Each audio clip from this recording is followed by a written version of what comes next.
Were they gangsters? Was they? No, we're not gangsters. Not at all. I was the one doing all this shit, going to jail and shooting at folks back in the day. Yeah, we on Boss Talk 101. Yeah, we gonna talk. He's one of the coldest dudes you ever want to run into when it comes down to history of the NWA. This guy right here, you know, and I'm gonna call him the underdog sometime, the most underrated. But if you didn't have him, you wouldn't have a lot of the stuff that happened in the crew. You wouldn't have none of this. Come on now, wouldn't happen. Say it, ain't gonna happen. It ain't happen. If you're not in if you're not cut in the cloth is not gonna be there. Right. There's no way. Without that seed, you don't get no tree. Wow, and that's cold, man. And that's one of the things that I love about just interviewing you, because I understand history and I know how important it is. You know what I'm saying? Right. A lot of people develop it and they turn it, and that's what really people throughout the times have always done. Dude. They turn stuff to try to twist people out of the scenario. Man, you know, it's even amazing when I read articles about West Coast hip hop. According to most of the people that don't look like me, it started with NWA. That's not true. NWA came from someplace else. There was someplace before NWA. There was someplace before Wrecking Crew. Okay. Wrecking Crew was a part of that initial seed, but we had a dance era here on the West Coast that was phenomenal. We all the dance promoters. We all the dance DJs. Yeah. That's why our music was the way it was. Even the gangster rap was all dance music. Man. Okay. I sit back and I thought about it. I said, man, you know what, man? I seen these guys, kids. You seen them as kids. Mm-hmm. You know if they gangster or not. Mm-hmm. You know what I'm saying? Mm-hmm. You know if these guys really street cats or not. Right. So when you look at it, Eazy seemed to be the one that, even when the movie come out, he kicks the window in and all Flies that. out the window. Yeah, and I get it. I remember the 90s, man. It's a movie. I'm in the 90s. Right. You did have a lot of jacking going on, mm-hmm. battle rams coming through. You had a lot going on during that time. But see, if you don't know, you don't know. Compton never had a battle ram.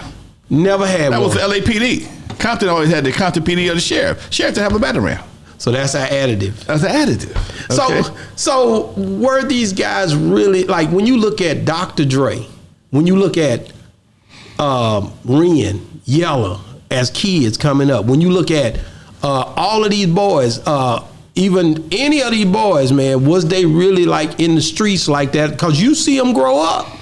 You know, just the other day, I was at the Grammy Awards. Ren, Yella, Cube was there, and D.O.C. My boy. Yeah. Okay, D.O.C. was there. You from Dallas. And we all kicking it, right? And I wrote my book, NWA, now with Alonzo, available on Amazon. Wow. Okay. And in my book, the smallest chapter in my book is about Ren. I don't remember Ren being at my house. So when we were together, what? I don't remember him being at my house. So you saying he's the same Ren now that he was back then. Quiet, don't hear from him. You don't hear from him. Don't hear from him. So if Ren was at my house, he didn't do none of the dumb stuff that everybody else was doing. And he just chilled out and was cool. Mm-hmm. So I'm saying, so you know, when you're a person like that, when you're able to just sit into the situation and be a part of it, but not really stand out. You know, and that was, because I asked him, when was you at my house back? Yeah, Alonzo, I was at your house all the time, but Eazy. I said, I don't remember you, Doc. He said, man, I was there all the time. But again, Yella was doing stuff, Dre was doing stuff, Cube was doing stuff, Eazy was doing stuff, Ren wasn't doing that kind of stuff. And that's his personality, just like right now. He's the most quietest member of NWA. Well, when on the movie, it shows him getting up and getting active, fighting one of them ones. In the movie. Yeah. I'm just saying, keyword in the movie. He was one of them active boys. But again, I don't know him like that. I know him from being in NWA. Reserved. Yeah, reserved, cool. Now me, him, and Tupac all same Gemini, same birthday, and we're all different. But Tupac is over the top for everybody. I'm over the top, and Ren is just super chill. You basically seen these guys again. I'm not gonna let you out this question. Were they gangster? They started gangster music, gangster rap, really, when it come down to it. Them and Ice-T is who I heard. You know what I mean? Really bringing it. Ice-T was playeristic for sure. Right. Were they gangsters? Was they? No, we're not gangsters. Not at all. I was the one doing all this shit, going to jail and shooting at folks back in the day. But that makes sense because you was a club. I was the club owner. I'm the club owner. I'm fighting me. I can tell you who the fighters was back in the day. It was Unknown, myself, my boy Roscoe, Wendell, Vince, and they would help sometimes. But when it came front line cats, they weren't front line cats. Okay? They was back reserve. They were support. They were support. Okay, they wasn't front line. Makes sense because they were younger. They were younger. Okay, and at that time, you know, as a grown ass man, I couldn't have youngsters in my business. Everybody I just mentioned is a couple years younger than me, but they just weren't. You know, I just knew they just didn't have certain elements that I needed if it came down to it. And sometimes, every once in a while, if it was, you know, we get down to the reserves. All right, we pulling up the reserve now. Women and children jump in this shit. So, But before you jump into anything else, because going back to the movie, I remember there was a section in the movie, and when I was watching it, I was like, okay, what do you think back then? I'm not talking about now. Back then, think about your frame of mind. There was a section where they were all at your house in the studio. I think something happened with D.O.C. and you were like, get that country ass out of here, whatever. That's what in the movie said. Allegedly, in the movie. I mean, so it's like, you know, because there's always been a thing for people, you know, West Coast, up north, or whatever, calling Texas country. Damn, I didn't even know that. I don't remember that part, but I'm just watch the movie again. You know what? I can't hardly watch the movie sometimes. It was hard for me to watch. So you get mad because, you know, it wasn't so much mad. It was like, damn, that's a lot of lies. That's what I mean. When you there, because first of all, me and D.O.C. ain't never had a problem. Never.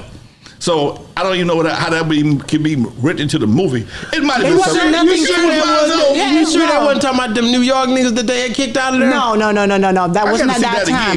It was all of them was in the studio chilling, whatever. And something, I guess D.O.C. must have said something, whatever.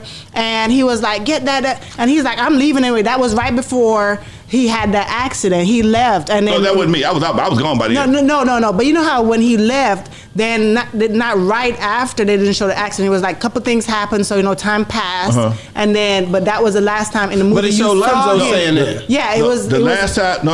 I'm sorry, baby. Last time I was in the movie, I walked out and I said, "No, you got it, Dre." That was my last scene in the movie. Yeah, but right before you said that part. Right before you said that they part. was in the studio at my house. Right, I gotta watch it again. and D.O.C. right before you said that and you walked off. Something happened with D.O.C. and you know D.O.C. walked. I had to watch it again because I don't remember. You said get that country, and that's the reason why you said. all of them. I said Yella, no, Dre, and that's the reason why you said you got it, Dre. That's I said that in the movie. Okay, they said Dre, no. So Yella, you really did say that. They do something I would say. That's for damn sure. Only one real one here is Eazy. Okay, I remember them saying that in the movie. I seen that. I can see that. I can see me saying that. Okay, because I know my guys. And you know your kids. Yeah. When you raise up, when you with somebody that much, you know who is the ones that's gonna be there for you if you need one. You know which one of your kids most likely to go out there and do something to somebody, and the other one gonna sit there and watch. Yeah, we on Boss Talk 101. Yeah, we gonna talk.